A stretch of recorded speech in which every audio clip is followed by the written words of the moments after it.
we were and then the environment was cleaned up. first time I was hearing about this stuff. It was totally new to me. With social impact consulting.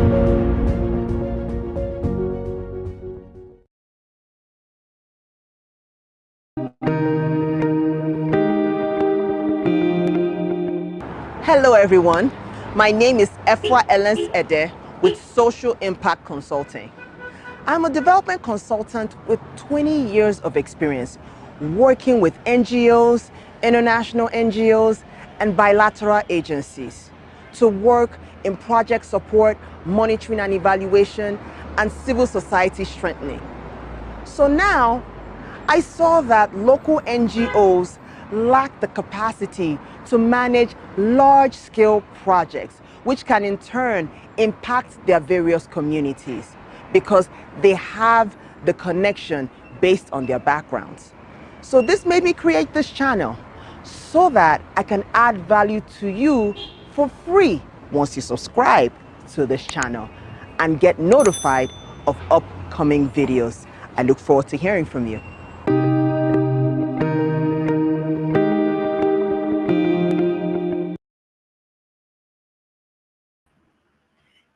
Hello everyone. Welcome to another wonderful episode of the Development Sector Series. Hashtag Devsectorseries. So please like and share so we can get to as many people as possible because this is actually going to be an awesome broadcast, okay? So those of you on YouTube, we have crossed 1,000 subscribers. So just keep subscribing so that you will be automatically notified of my upcoming live broadcasts. And with Facebook, they will actually ask if you want to be notified if I'm coming live so that you don't have to look for a reminder from me when we're going live on Wednesdays at 12 noon. So I'm just really excited about this. Yes, my birthday was on Tuesday. Was it Tuesday? Thursday last week. It was a rocky day, but I'm just grateful for another year. So those of you who sent me birthday wishes and all the love, thank you so much for your birthday wishes. I'm just really excited. I'm grateful for another year to continue to add value to the sector that I love so much. So I'm just grateful for another wonderful year. Okay, so we were having a few network challenges last week, but I'm grateful that things are looking pretty good because this guest that I have coming up, I have been trying to get her since I started Devsectorseries like last year. I have been in touch with her like, okay, so when can you be my guest? When can you be my guest? But running a regional organization, a Pan-African organization takes a lot of passion, vision, grit, humility, passion, and all the virtues that come with it. So I'm just grateful that she had some time to speak to us today on Devsectorseries. Cynthia Mbamalu is the co-founder and the director of programs of YIAGA Africa Initiative. So I was listening to her, I think it was one of the stations, whether it be Arise TV or Channels Television, and she was talking about LGA elections, that's elections on the local level. Now, this is a Pan-African organization that has been running, is one of the largest election monitoring projects in the country, in all over 700 LGAs, using a sample size just to monitor the elections, gubernatorial elections, national elections, and they're taking their work all over the continent and all over the world. So just thinking about the importance of LGA elections in the Nigerian democracy, I thought that really gives credence to the credibility of their work because they understand that local citizen engagement, that's what it's going to take for people to engage locally, nationally, and moving forward. So I'm very excited about our special guest. So what I'm going to do right now, I'm not going to keep you guys waiting. I'm going to play her video bio, and then we're going to get started on this exciting conversation. See you shortly. Hang tight. Remember, like and share this broadcast so that it gets to more people. Again, Thank you. One more thing before I share her video bio. Wherever you are watching from, please indicate that on the comments so that I can thank you personally. One last thing, I want to shed some love and light to my cousin and his future wife, Ehi and Kendall. Okay, Ehi Inaholo and Kendall Jane. They are getting married this weekend in St. Louis.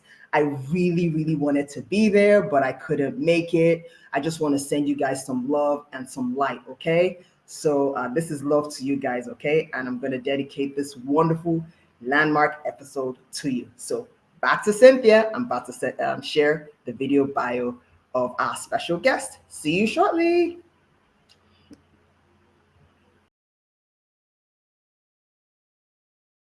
Is a dedicated human and gender rights advocate and a development practitioner, a lawyer by profession with an LLM in comparative constitutional law. She specializes in human and women rights advocacy, constitution building, elections, and youth leadership development. She is a co-founder of YIAGA Africa, where she serves as the Director of Programs. In the past 15 years, she has worked especially on supporting sustainable democracies, promoting political inclusion, electoral integrity, and human rights. As the Director of Programs for YIAGA Africa Initiative, she has participated in and led different election observation missions and currently leads the Watching the Vote Project, a data and tech-driven initiative for electoral integrity.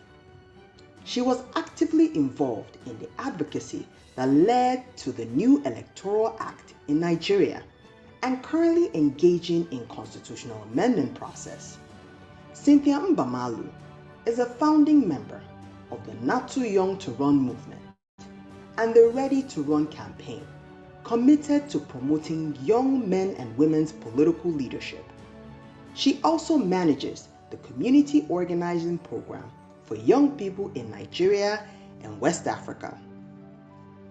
Cynthia Mbamalu is an alumnus of the Harvard Kennedy School of Government in Leadership, Organizing, and Action Executive Program, the Central European University, CEU, a course on constitution building in Africa, and the University of South Africa, UNISA, a course on Management of Democratic Elections in Africa, and the University of Cape Town on Leading Public Life, Women Influence Power Program. Allow me to introduce to some and present to others Cynthia Mbamalu, co-founder and Director of Programs, YIAGA Africa Initiative.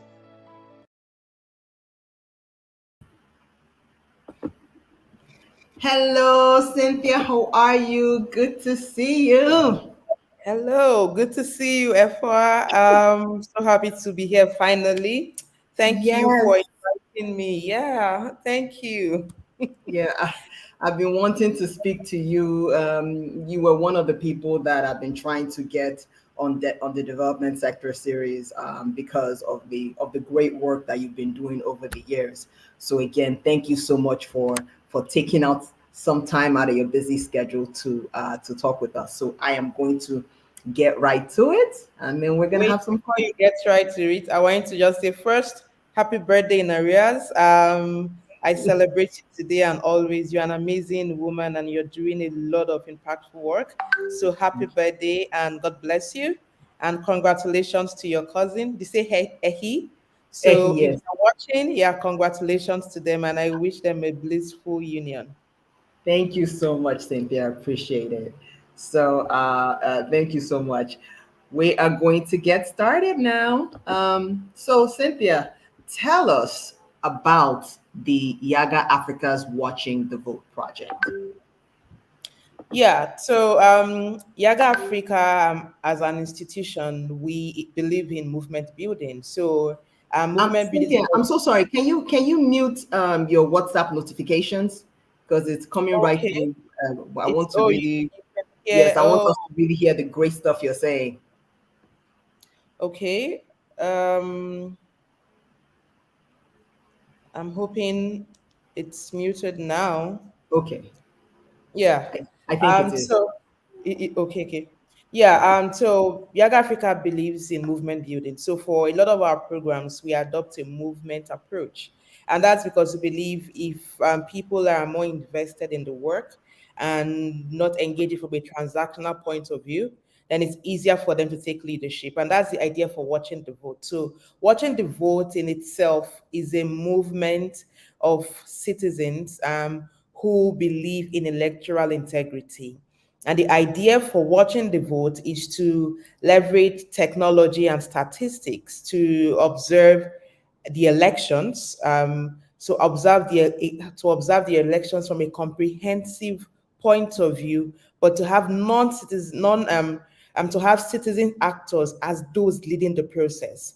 And the whole goal is to build confidence in the electoral process, to provide information that empowers people to ask the right questions, to deter or detect fraud, and more importantly, one of the major goals of watching the vote is our ability to verify if an election's result reflects the vote cast at the polling unit.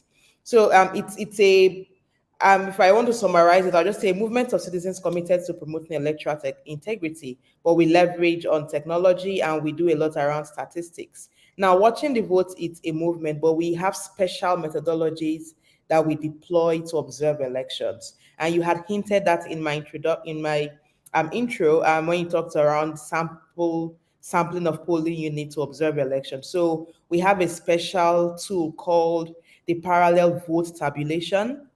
YIAGA Africa is fortunate to be the organization deploying it in Nigeria because it's deployed in over 50 countries and a lot of countries in Africa.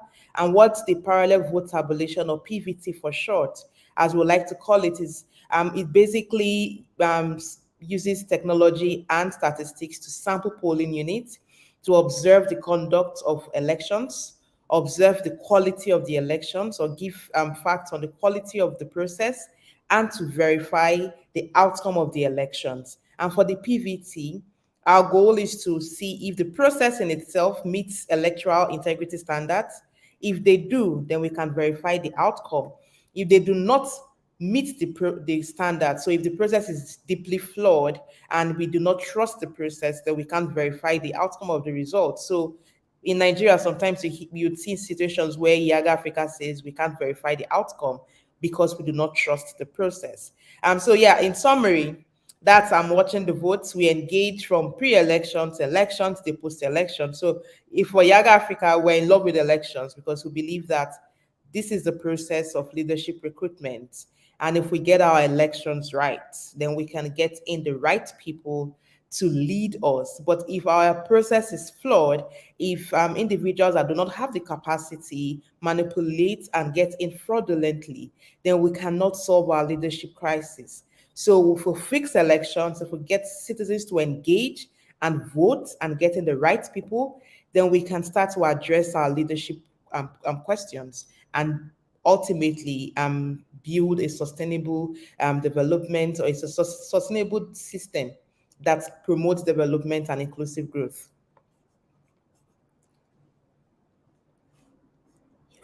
I can't hear Sorry. Okay, you. thank you so much for that. Sometimes I mute myself because of sometimes the background might be compromising, and I just want your Okay. comments to come through. Okay, so my next question is this: because your previous question actually led to this. Your previous response actually led to this question. So through the watching the vote. Or leading to it, or however the process is, how has the YIAGA Africa been able to engage both citizens and civil society in the process? Yeah, so yeah, watching the vote adopts an electoral circle approach in our engagement, and within that space of electoral circle approach, there's also the component of a citizens-led engagement. So for us, everything we do, we want to ensure that the people are taking leadership, and that's where civil society comes in. So I'll talk a bit around civil society partnership or engagement, and also how we engage how we engage the people. So I'll start with the citizens part, because there is one principle in watching the way. If you ask my team, one major principle is location, location, location. And for us, the idea is if we're going to observe elections in, let's say, Kano State, all those we would work with on watching the votes must be residents in Kano State. We don't believe in bringing people from outside to fix an issue within. We believe that those who live in a state, who understand the local context, will be more committed and more passionate to see the system work. So, for watching the votes, for every engagement, for every observation effort, because most times we observe from both this continuous voter registration process to pre-elections environment to elections day and post. And if we want to do plus or minus for national elections, sometimes we work with as much as over 4,000 citizens observers who are residing in polling units where we would be deploying. So we do recruitment to the polling unit level. So in every local government, we recruit from polling units. Now, how do we work with the people? One of the things we learned, and because we started as a student organization, and one of the things we had learned in our early years was the fact that most times when civil societies want to engage, we go into a state, we come in sometimes as if we're a messiah sort of. We come in like we want to solve all the problems. So we're not asking who are those to benefit from it. We're not asking who are the people or who are our people in that community. And and that way it's difficult to sustain an initiative. So one of the things we had learned is for every engagement, we always ask the first question, and we teach it in our organizing school is who are our people? So for watching the votes, one of the things we had to establish was we needed to set up structures at the local government level, at the state level, run by individuals living in that local government and at the state level. So we had to recruit. We went to state, identified individuals at the state who were passionate about elections, who cared about democracy, because for us, passion is key. Because if you're not passionate, then you engage from a transactional point of view. So we identified, we had series of meetings with people. We have bias for younger people, so you may see a lot of young people more on our team. Um, and by the time we finished that whole process, we identified individuals who could serve as the face of watching the vote at the state level. And then for those individuals, their role was basically set up a leadership team. So go to your local government, identify individuals who meet this qualification, care about elections, care about democracy, want to be part of a change movement, and then get them to serve as your supervisors at the local government level. But we will do the final approval because they make recommendations based on their interactions. Then we also interact with those people to be sure that okay, this is the right recruitment.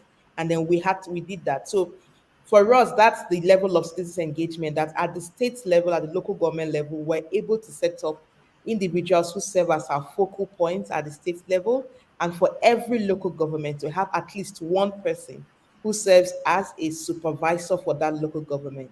Now, during elections, we don't need to go and recruit observers. All we need to do is we reach out to our state coordinators and supervisors, and we tell them for this local government, we need 10 observers. Can you recruit based on these standards? So they take leadership. So most times I do not know when I say we have over 4,000 observers, I don't know most of those observers, right? The supervisors, I rely on our state coordinators and supervisors to tell me these are my team at state level. Sometimes we don't meet all of these people, but we are confident in the capacity of those we have recruited at the state level because of the due diligence in getting those people, and we also trust their recruitment at the local government levels. And then those at local government level will be responsible for all the observers they will get. So watching the vote is deeply driven by the people at the local level. The few faces you may see, the team in Abuja were just barely 7 or 8 of us. But the main work is done by the guys at the state level and the local government level. Now, their role beyond recruiting observers is during elections, they do voter education, voter mobilization. Sometimes they go to communities to get people to register to vote. They also engage stakeholders because when you're part of the team, we train you on how to meet your DPO to talk about security in your local government, meet your INEC electoral officer, INEC resident electoral commissioner at the state level. So they engage at that level. And they are the reasons we're able to observe and provide findings. So that's the part on the citizens led is deeply led by individuals who are not necessarily part of CS. Some of them are students, some of them are business people, entrepreneurs. Some of them are part of NGOs. Some of them have religious affiliation. So basically, it's about the passion, the commitment, and your ability to be non-partisan. And yeah, because we're very key on being non-partisan. We don't say don't have people. Everyone, we're all political individuals, right? But for watching the votes, we're clear we don't want you to be a member of a political party because we need to be non-partisan in our assessment of the electoral process. So that's one part. Now for the CSO part, because of the role we play in at the national level, we're part of the civil society situation room on elections. And at that level, there are several other groups that are part of that. So our work also fits into the situation room work. But beyond that, one of the things we started doing was what we call PVT academies. Now, a lot of people start talking around, we need to learn about sample-based observation. We need to be more systematic in our election observation. And because YIAGA Africa already has a tool and we have the capacity, we decided to start PVT academies at state level. So we go to states for CSOs that are interested, they participate. We have a full training on how to deploy sample-based observation, how to deploy systematic observation, not just for elections, but for other advocacy initiatives. So that way, we also build partnership of CSOs at every state that we have elections. And we beyond that, we have what we call CSO parleys, and we work with them to promote electoral integrity at the state level. For the national, there's nothing we do without other partners, other partners. YIAGA Africa does not believe in working in silos. We believe, like I said, in a movement approach. So if you hear a lot about our movement, if it's be it not too young to run, be it fixed elections, be it watching the votes, just think about be it the power of 18, several of our initiatives, you would not, it would be difficult to see it as just a Yaga thing because you see so many other groups who are leading on it and who are taking ownership. Because for us, effective and partnership and effective and intentional partnership actually helps us achieve better results. And as a civil society organization, collaborative action for us produces the best results because that way we're not losing energy. That way we're leveraging on everyone's strength. And that way we're building and moving with one voice and we're putting the right pressure at the right spot where we need our demands to be met. Wow, that is you've really hit the nail on the head, and in terms of citizen engagement as the core of what you do, that is amazing. So now I'm gonna go right to the meat of the matter. Why are LGA elections important? Because one thing you've emphasized is your work on the national level. You understand what I'm saying? So so now you've done all this work and you've done all the observation you've done BVT gubernatorial level on the national level, and you guys are going regional, right? So now you're now saying, hey, LGA elections are important. Why? Whew, F4, my sister. That is the government closest to the people, Okay. Yes. right? And for a long period of time, a lot of us have neglected local government elections. That even includes YIAGA Africa. For us, for a long time, we just focused on the national, the governorship, and we let the local government run on its own.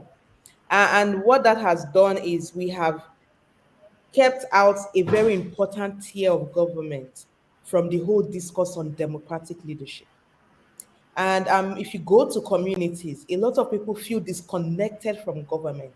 We go for community outreach. I remember during getting ready for the Abuja area council elections, we went to communities in Kuje, Dutse, and most of them say, "We will not vote. Why will we vote?" I said, "You know the role of your area council chairman," and they said, "We don't care about the person." I don't even know. Most of them, they don't even know who the area council chairperson was, right? And they will just tell you there's no government here. The only government that exists is at the national, and it's addressing just national needs. So there is a huge problem because if the people who are the basis of democracy, if they are disconnected from government, if they do not understand or they appreciate the value of democracy at that level, then we cannot at the national level achieve sustainable democracy because it begins from the lower level and then it's built up to the national. So a lot of us have left that system, and that is where governance should be um, at its easiest or simplest form. That is where the people should say, I know my local councillor, right?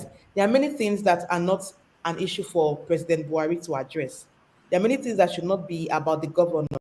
But a lot of times we forget that we have a councillor at our ward, or we have a chairperson or a chairman at the local government that should address that.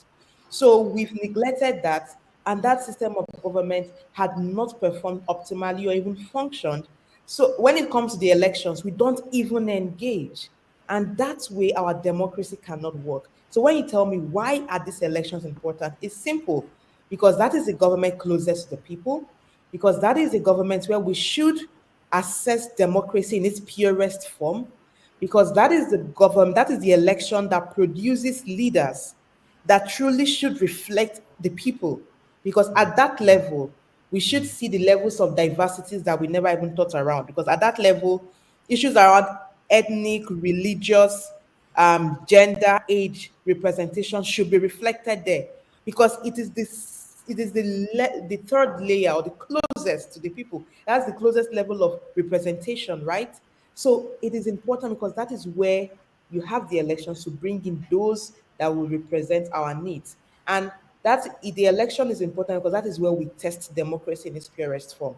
It's a small elections. So we should be able to say if 100 of us in this community voted, we want to see that our votes were truly what produced the leaders, not something else. But we've not gotten there, and it's a bigger question to the value of democracy in itself.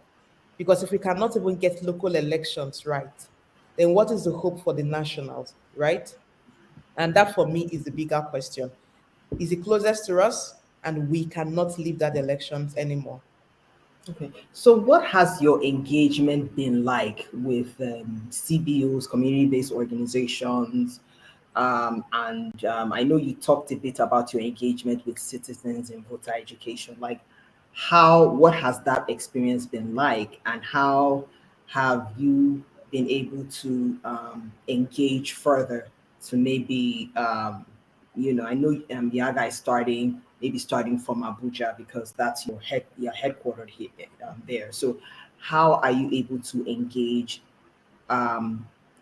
locally on that level so that you can replicate what you're doing around the country? Very important question. So we've actually started some work in other states. In 2021, we were in Gombe. We worked with some partners to help the State Electoral Commission review their guidelines and prepare for their local government elections. So just a bit of context, the local government elections is managed by State Independent Electoral Commission, not by INEC. INEC only is responsible for the Abuja Area Council, the local elections in Abuja, because Abuja is the federal capital territory.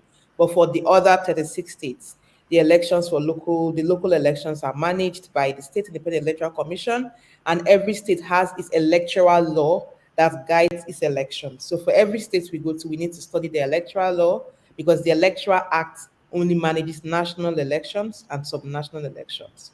So I just wanted to provide that context. Okay, So for that's every state, 30. yeah, for every state, we have our CX, we call them CX, and they have a federation of CX, their own governing federating body. How would I put it? Like a coalition of all state independent electoral commissions. It's called the FOSEC. And when we get, so we were in Oyo and Lagos last year, 2021. Lagos had its local elections, Oyo did. We didn't observe the Oyo local government elections, but we went for a feasibility study before, because the years before then we had engaged local elections on a more ad hoc basis. So we said let's have a study around local elections and learn the several peculiarities with each state, because you need to understand what the law is in each state and how to engage it at each state level.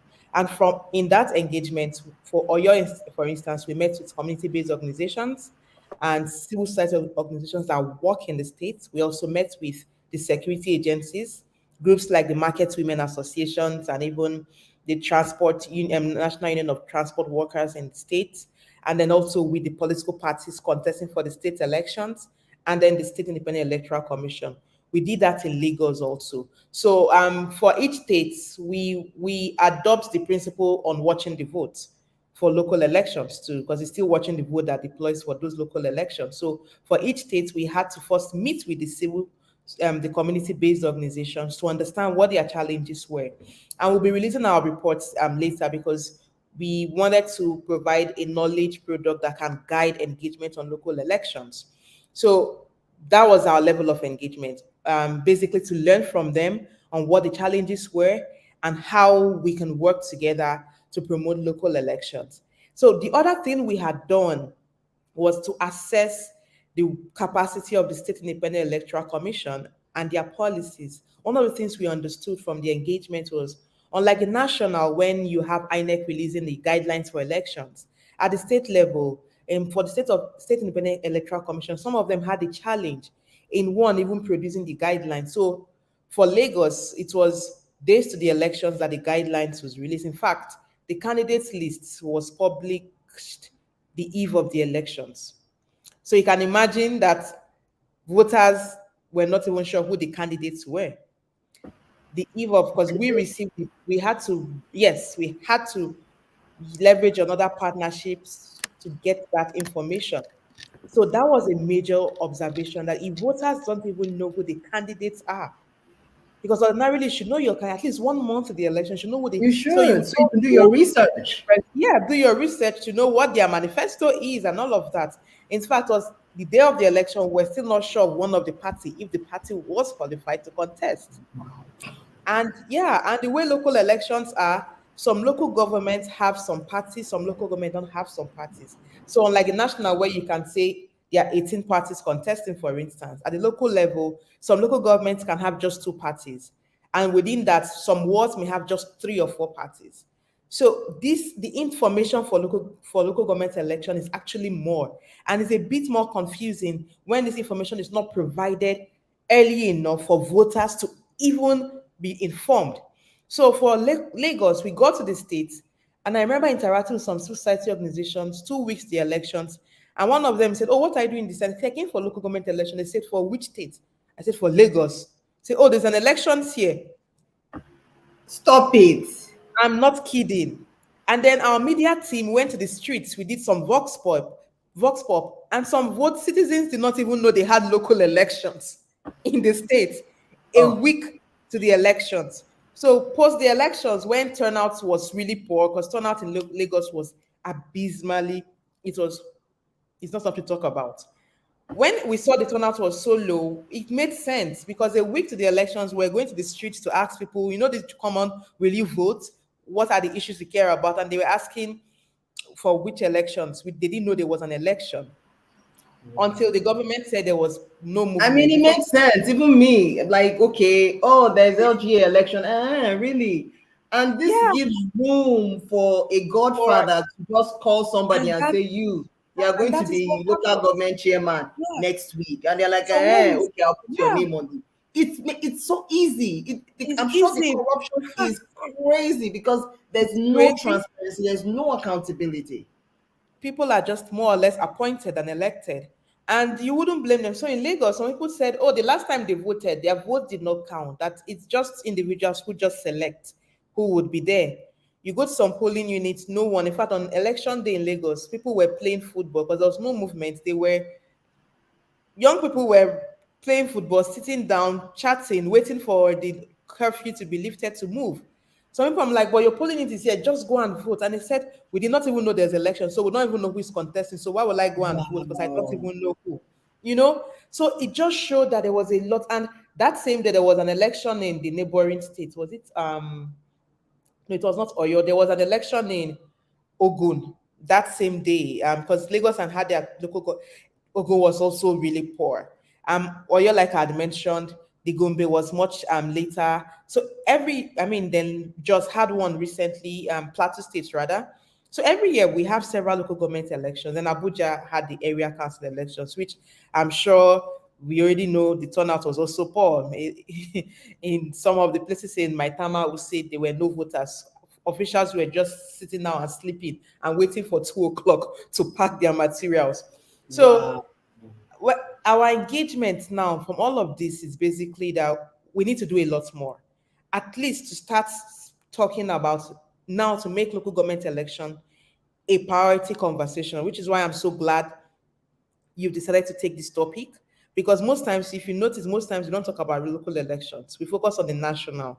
And I'm glad you started this conversation. We need a lot more people to talk about local government elections. I'm sure later we'll talk around why local government is important, but to start talking about the importance of the local election so that people take it seriously. If we don't come out to vote, it's easier for these godfathers to fill in the blank spaces with people who don't even qualify. But if we start increasing turnout and start coming out to vote, then it will be difficult for the godfathers and the money bags to manipulate the system. And let's be clear, a lot of funds go to the local government, but most times these funds don't get to the people because the state government and the powers that be in quotes Mhm. siphon these monies and resources and it never gets the local people.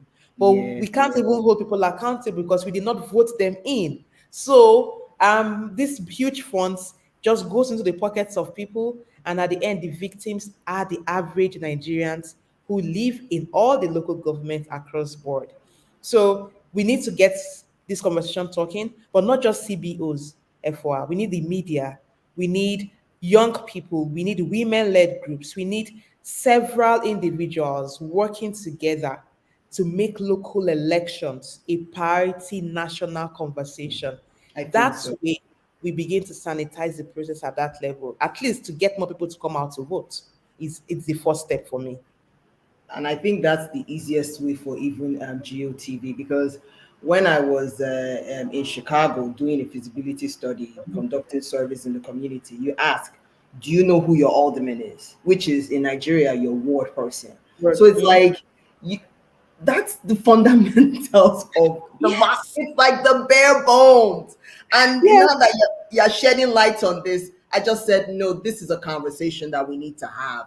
And hopefully, this episode, thankfully, the network is wonderful. I'm going to really share this because it's really, it's a matter of discourse talking about local elections, because it is easy. Because one thing I've noticed about godfatherism is that they don't look for people who are qualified. They look for Mhm. those who are loyal to them.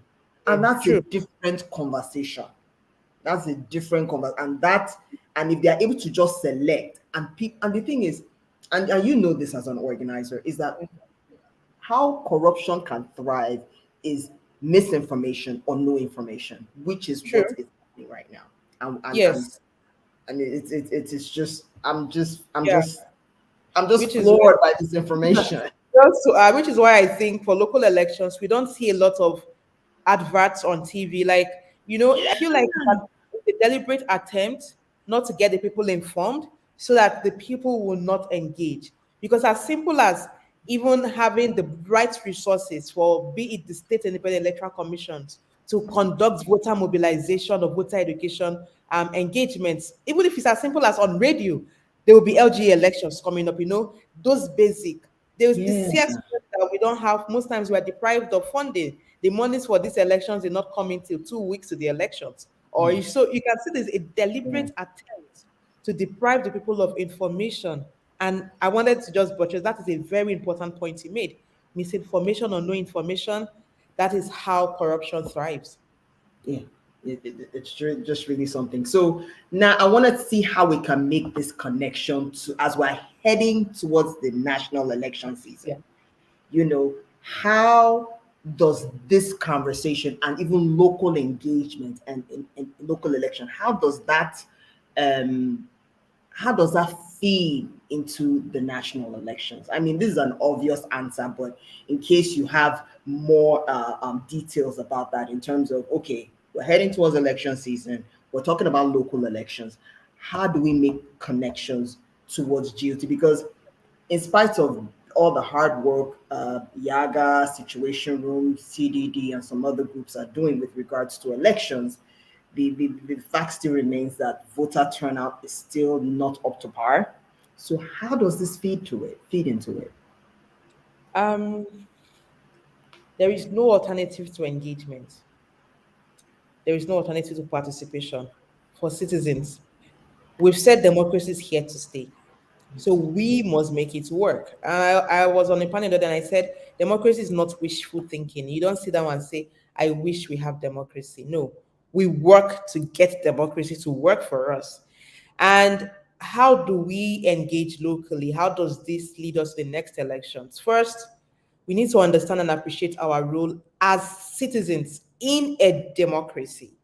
We need to understand and appreciate the value of democracy itself, that our constitution upholds the values and principles of democracy, and our constitution has said sovereignty belongs to we, the people. But the only way we exercise our sovereignty, or the first and primary form of exercising our sovereignty, is by participating as voters. So the first thing first is we need to register, get our permanent voters card, and vote. One. The second is to understand the issues, because participation is beyond just voting. It's about being active, being informed, and asking the right questions.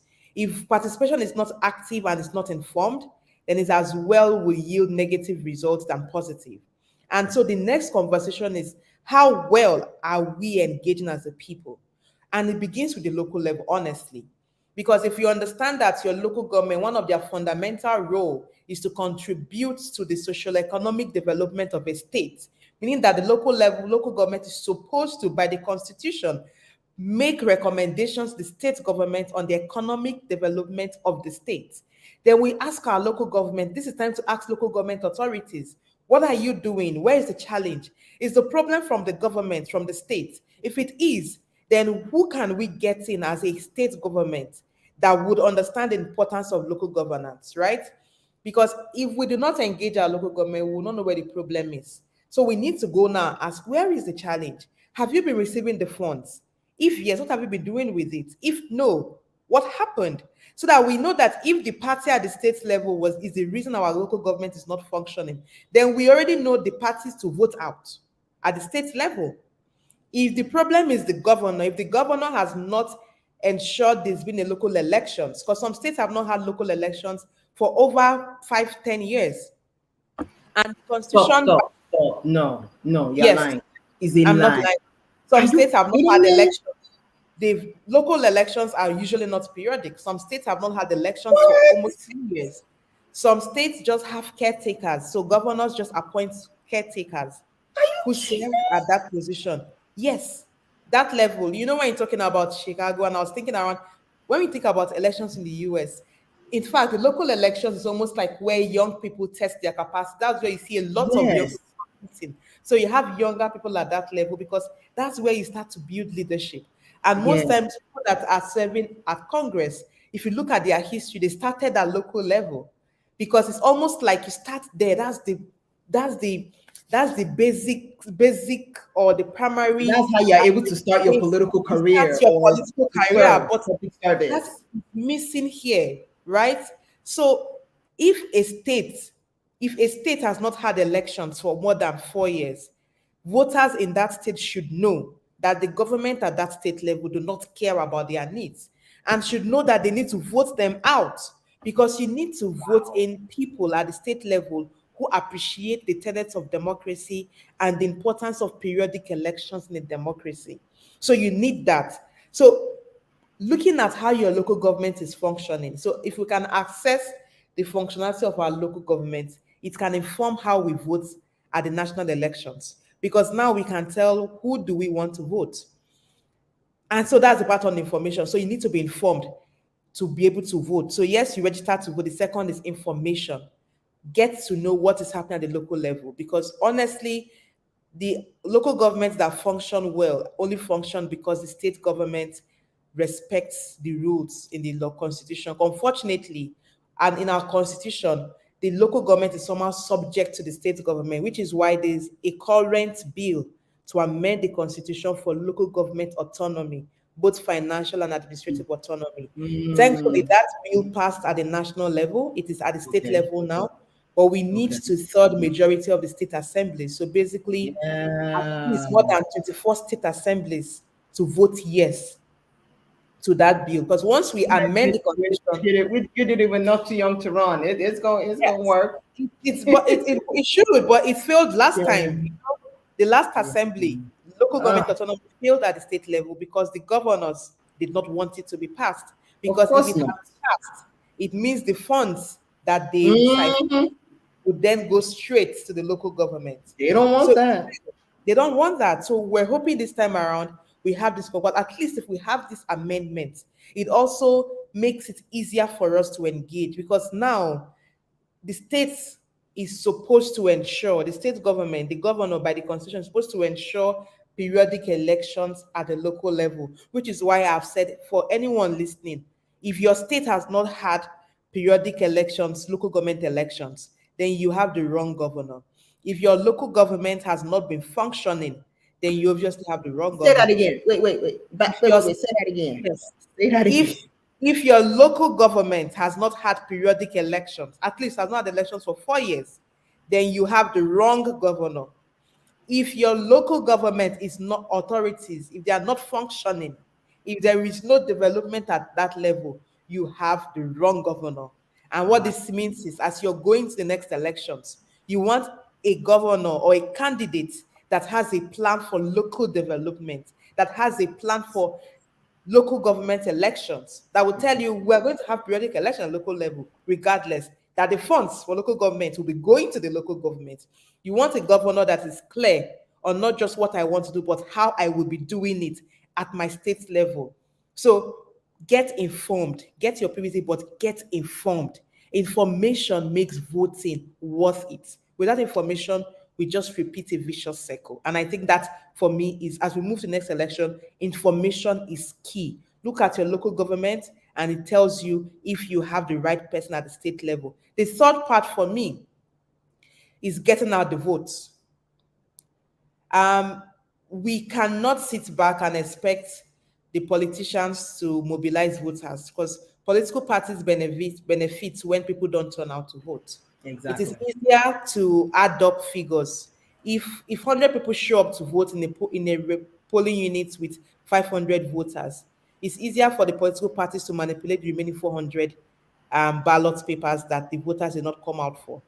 But if in a polling unit with 500 registered voters, we have 400 or 450, it is difficult for political parties to manipulate the numbers. Yes. So the politicians benefit when we don't show up because it's easier to thumbprint blank papers. But if the ballot papers are Mhm. used, it's difficult to do that. It's And now with the new difficult. law, yeah, with the new law, it's difficult to manipulate because now if the total number of votes cast is more than accredited voters, then the polling unit Then results there's will a be null problem. and void. So there's an opportunity for us as a people, but it's not just for one person. We need to approach this election from a movement point of view to organize. And I was talking to some young people, and I told them the last elections in the US, the reason why we could see some states, Republican states, being won by Democrats was because, yes, they were protesting at some point, Black Lives Matter in the streets, but they had to organize to get the votes because it's one thing to protest, but the only way you can assess your success is if you mobilize that number into the numerical strength you need to change political outcome. So our Wow. numbers become the political power that can change outcomes in elections. But if we do not, if we stop at protest, if we stop at agitation and just complaining, but we don't go out and organize in our Yes. community, let's get people to get their people to come out to vote, we would not have that political power that we need to change outcomes. Elections are determined by those who turn out to vote. If 10 people come out, results to be announced. If five come out, results to be announced. So, how can we get the numbers high? The last elections, 35% of voters voted, just 35% of Wow. voters voted for the Only presidency 35% of registered voters. of registered voters. Oh. And we could have done a lot more. We could do a lot more. Imagine if we had 70% turnout, right? Because how many people can politicians buy?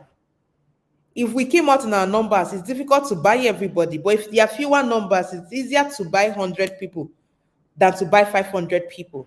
So if we had a large turnout, if we can achieve getting 60% turnout in the next elections, we're going to change the game at the state level and at the national level.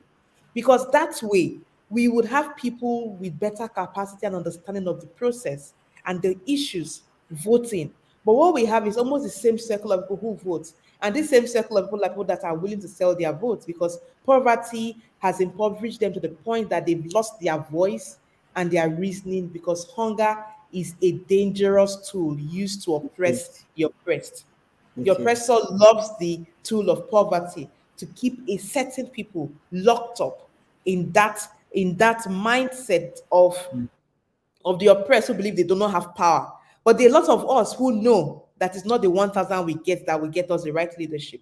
So if we can change the game, these elections, by organizing and getting out the vote, we would increase turnout. If we can increase turnout, we can vote in better people who care about our needs at the local level and will set up better system of local governance and who care about our needs as a people within the state and would ensure policies that truly advances development and democracy at the state level. So for me, those are the 3 points. Register to vote, get informed, organize, and get out the vote. Thank you so much. We're going to there was one question I wanted to ask you, but somebody in the audience on LinkedIn Live, Gombe Ibrahim, actually asked that question. So I'm just going to get right to it. So those of you in the audience, LinkedIn, Facebook, YouTube, continue to share this broadcast, okay? We're getting some good comments out here on LinkedIn and on Facebook. YouTube watchers, just keep sharing. So what we're going to do is I'm going to share Gombe Ibrahim's question. And if there are any other questions, if you guys have any other questions for Cynthia Mbamalu, please just put it on the comment section and we'll be happy to share it, okay? And I'm getting really great reviews from this program. We have Jennifer Sober Pierce, great discussion from Gombe Ibrahim, wonderful session. So I'm just going to go right to his question. So it says, how do we use this your approach to hold policy makers accountable? Having CSO/cross and citizens come together to make the system bottom to top elections and governance work? So he's asking, I think it's a two-part question here. So you want to take a stab at it, Cynthia? Yeah, thank you so much, Gombe Ibrahim, for this question. First, holding people accountable at the local level is actually easier, right? Because we're dealing with a smaller spectrum, right? Individuals we can easily access for those who have local government. Like I mentioned, some states don't have functional local government. So for states who have that, first is about collaborative engagement. I believe that every demand for accountability must adopt a collaborative action in the sense that it's more than one person speaking. So a coordination between different interest groups working in that community, be it CSOs and CBOs. Can we begin with a budget analysis? So what is the budget for our local government? For those who have that, because unfortunately some states don't, based on our assessment. What is the budget for the local government? Can we have that budget and start what you call social audits? If in the budget there was a provisions for, let's say, street lights, I'm using an example because that's one of their role, and we've not seen street lights in this ward or in this local area, can we secure to have meetings with these individuals and make these demands? Interestingly, we started a pilot in Lagos and Sokoto with 3 local governments in Lagos and 3 local governments in Sokoto. And what we started was a people's assembly. So we've invited several youth groups, women groups, persons with disability, and then some unions and religious groups in the local, so each local government. And they had a session where each of them, we asked them, okay, go around the room. What are the major issues you see are your priority issues for you? So a lot of them came up with, we had, every local government had a list of 15, 10, and then each person would debate, tell us why your issue is important more than the other. And at the end, there was a consensus on 2 issues. Now, on these 2 issues, can each of you, each local government, identify a leadership team who would come up with these 2 issues, decide that as a group, this is what we're engaging our local government authority on. these two issues. So one of them identified things on drainage in Lagos, one of the LGAs. So we need drainage system, simple, just for them to make drainage. And they've started meeting. And the idea is for this group, set schedule to meet your local government authority to say this is our demand as a people in this community, and this is what we want to see. And ask the government to make commitments to you so you keep engaging. So for me, that for us is an approach. So we sit down as a people, we identify our issues, that is have a consensus on it and begin to engage with one voice. That way, the local government also sees that these people are organized. They know what they are. They are not coming with 101 issues because we had to, after the debate, scale it down to two. When you start with two, for me, I was going to advise scale it down to one. Most of them say no, let's go with two. When you start with two, you engage and put timelines. You have meetings. You get different interest groups to have those sessions. Have town hall meetings on that. And if it gets to the point you need to make protests, you do protests to local government authority until you see that. And we want to see how this works from now to the end of the year, what kinds of results would have. We're hoping that if it works effectively, we can then deploy this methodology to other local governments because we think that there's a value in having CSOs, CBOs, unions, religious groups in local government levels have several levels of meetings, identify your issues, and hold your local government accountable on that. I don't know if I'm respond, but I just wanted to give an example of what we started because I think there is an opportunity here for learning for my brother Gombe Ibrahim. That is something that we can deploy. What is key on it is it's beyond one person. Like I said, we met different interest groups. We even brought in religious groups because at the local level, religious groups are very vocal and they are very influential. Also, traditional leaders are very influential. So we had to bring them in also because it's easier to have them. Then women and youth groups are also very important in addition to other CBOs there. So let's always have that coordinated approach because local governments would listen more when they know it's not one person making the demand. So that's the other part. The other part on bottom top for elections and governance, I think I'd mentioned it already. Our strategy for mobilizing people to vote must begin at the local level. Let us understand why it's important to get people to vote. As simple as asking one person to get at least 5 people to come out to vote. Or now we're registering voters, so 5 people to register to vote. So if I say in this community, my target is to have 5 people, and each of these 5 persons would speak to other 5 or 3 persons to come out to register to vote. That's one way to get more people to care about elections at the local level.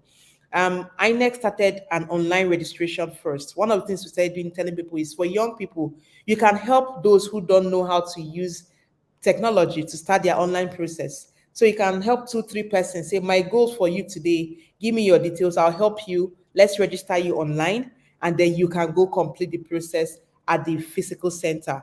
And we saw young people doing that.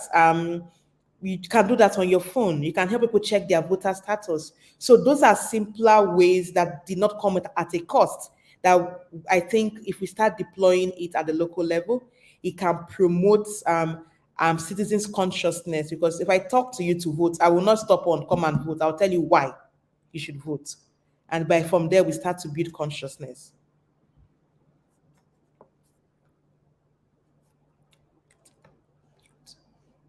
Sorry, that's a great answer. I have another question from Abiakwe Chukwemeka. I think he was like, how can governments adjust and implement to good policies? So I'm just assuming that if there are good policies, how do you work with government to adjust to these good policies? First, I do not believe in the theory of a benevolent leader or a leader who wants to do good, because as humans, we are selfish by nature. Meaning, we can't sit back and expect government to adjust to or implement good policies. They will not on their own without thinking of themselves first. Let's just understand this. In every part of the world, like I tell people, there's corruption everywhere. It's just that some systems have put in things in place to limit excesses of leaders because their systems work. We will get there someday in Nigeria. So how can government adjust and implement good policies? They can only do that when we demand it from them, because There are good policies. We have good policies in Nigeria. We have reasonably good laws. The challenge is implementation. So it's about holding them to account, which is why we need to start thinking beyond the election. So we vote, but we don't sit back. We vote and we continue the engagement. This is what you said you would do. What have you done? How have you achieved that? We start at the local level. I started to give an example of it could be the budget. You budgeted 100,000 for this. We've not seen it. Why? Can we build a movement around why? Or this approach on people's assembly, get interest groups to talk. This is a policy existing. Which of these issues, which of these policies do we want implemented?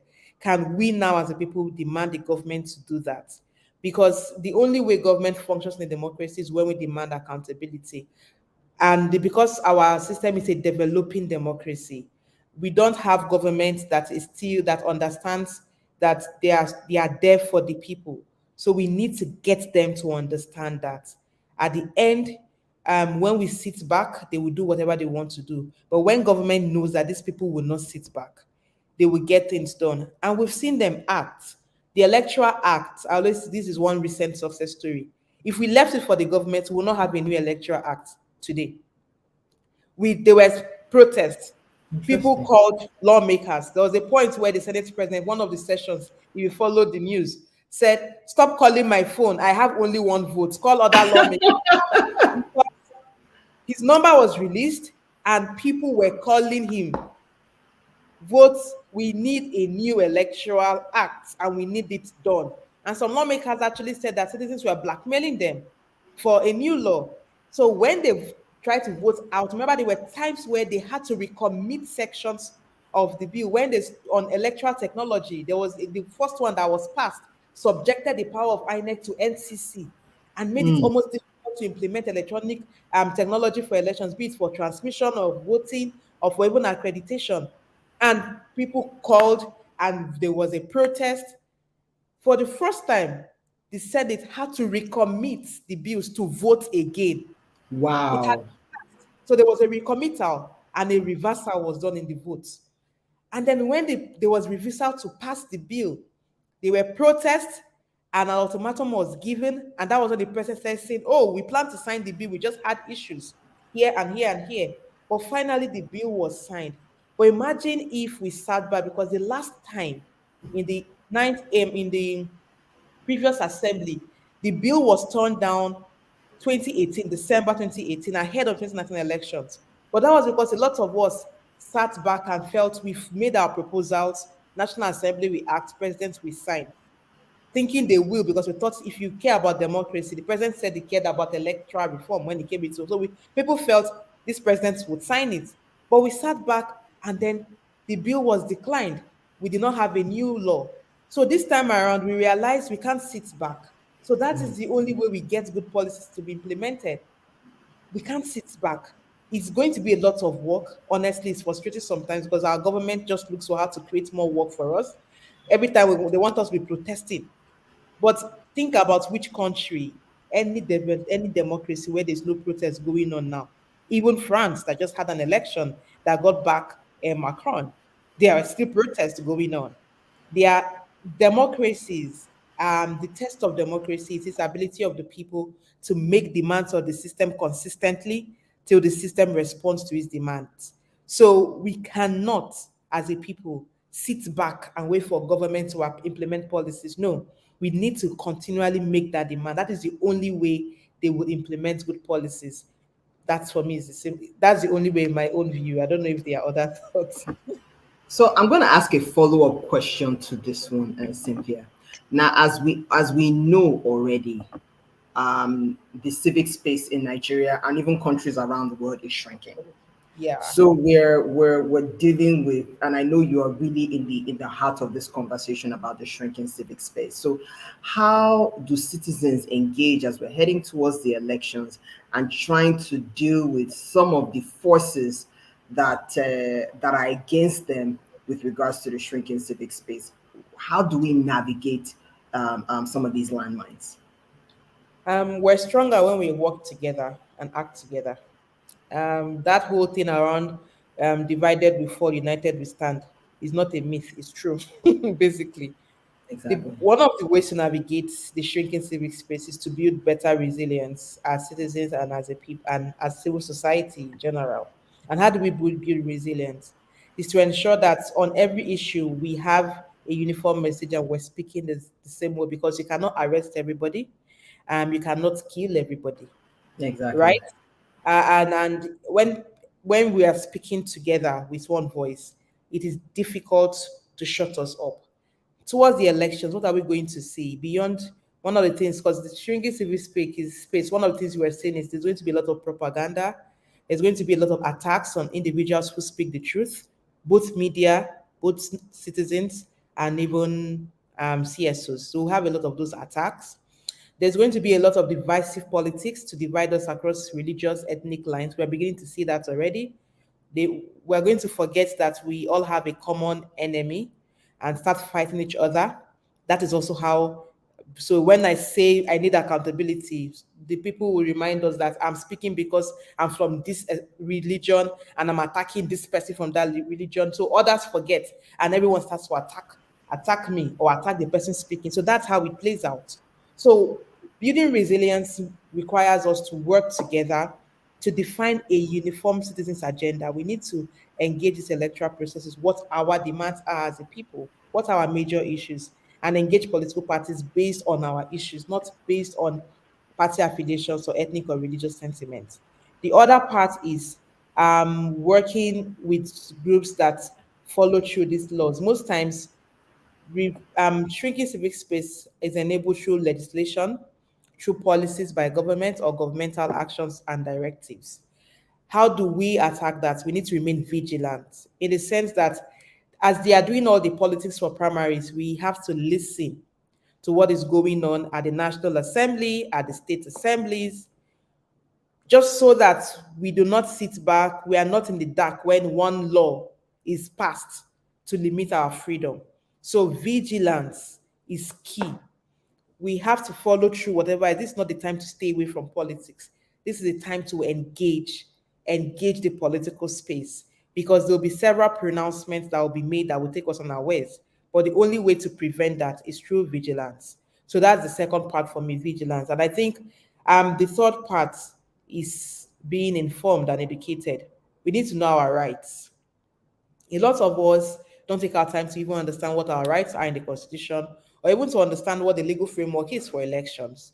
And I think there's a lot of power in knowing your rights, because when we know our rights, we'll also understand channels of demanding for our rights to be protected, channels of demanding for accountability, or for channels on how to get people that will protect your interests. If we understand our rights, then we know, okay, who are the people I can reach out to if this goes wrong.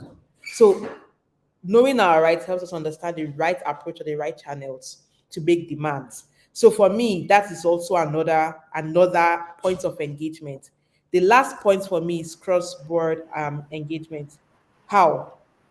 Working with the media, working with several interest groups, and then different unions. Yesterday, I was in a meeting discussing ASU with the ASU. They're talking about the strike, and one of the things that stood out was um, ASU, the ASU feeling that a lot of citizens do not even join this fight with them as a fight for reform in our educational system.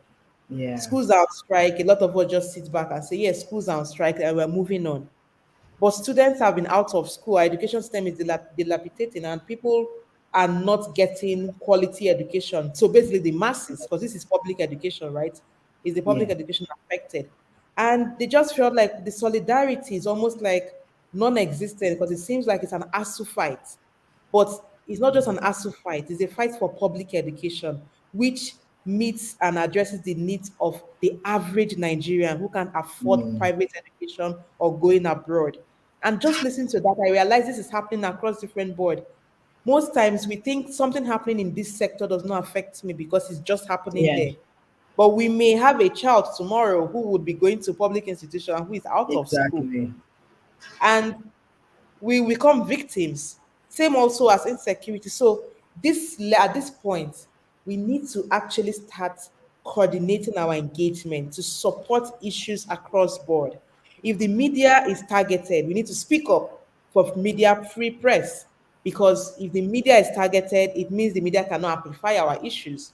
So we need to support the media. If CSOs are targeted, we need to support the CSOs because they play an important role. If the unions are attacked or targeted, we need to speak up for the unions because every union represents an interest that protects the citizens. So it could be health, it could be education, it could be labor.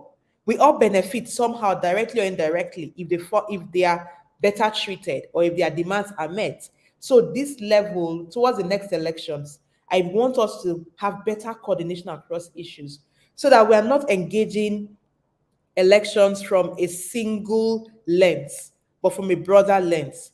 Even on decisions for a president, we're asking which president has better plan for education, for health, for security. We're not just saying which president represents my view. It's not about zoning. I don't have a problem with zoning, but we're not just looking at it from where are you from or what are you doing. We're looking at it from a broader spectrum. Which president believes in democracy and democratic freedom? Which believes in education and health and security and development?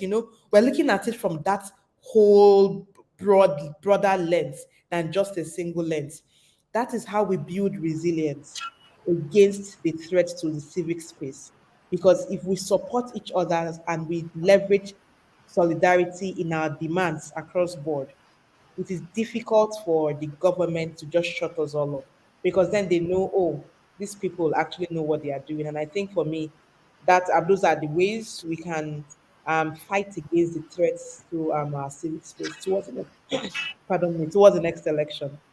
Thank you so much. I think that is a really good way to even conclude this broadcast, really, because that needs to be addressed as we are talking about citizen engagement and civil Yeah. society. So, in order for us to actually have an open society, so can you just tie this conversation with a bow by letting us know your final thoughts? Democracy is about the people, and democracy demands hard work and sacrifice. Its strength is determined by the ability of the people to stay awake, to engage, and to hold the government to account. And as we move to the next elections, we're not just going to vote in leaders, we're going to fight for the soul of our democracy. And we must engage these elections from a point of a battle for Nigeria's future. That is the only way we would win. These elections is critical. Engage it because we are fighting for the soul of our democracy and we're fighting for the future of Nigeria. And that should be the reminder for every Nigerian as we engage these elections. Finally, get your PVC and vote. Just vote. Thank you so much, Cynthia. This was just a conversation that I did not want to end. This was very, very, very enlightening for each and every one of us about LGA engagement and citizen engagement. So, thank you so much. And I look forward to continuing this conversation. I'm going to start having civic space conversations. So, Okay. that the last question is just the beginning of more conversations about making sure we have an open society and opening up the civic space in Nigeria. So again, thank you so much, Cynthia, and we'll see you again. Thank you for having me on this show and well done for the good work. Thank you so much. Take care. Take care. So we had a great, great conversation with Cynthia Mbamalu, the co-founder and director of programs of YIAGA Africa Initiative. This was such an excellent conversation about local government elections and our democracy in Nigeria. So I want to get your thoughts on something. I want a situation that I'm able to interview people who are interested in running for office in 2023. We're going into the primary election season. I want to know who is actually running for any office, any state, whether it be national, whether it be state elections. And then I then open the conversation for citizens to then come forward and ask questions to the person who wants to run for office, because We need to have an open society. We need to have an open conversation. And a lot of these politicians and people who want to run for office are open to conversations. Now, when they get elected, we'll see if that happens and we're able to hold them accountable.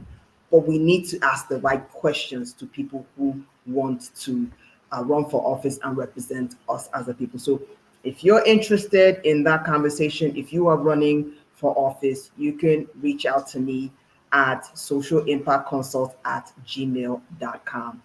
Thank you so much, and I'll see you next week, Wednesday. Again, Untold Impact is coming up very soon. We're working on editing and so many things so that we can make sure that we have a good product for you all to understand the role of civil society in national development and the untold impact of civil society in general. Thank you so much, and I'll see you next week, guys. Take care.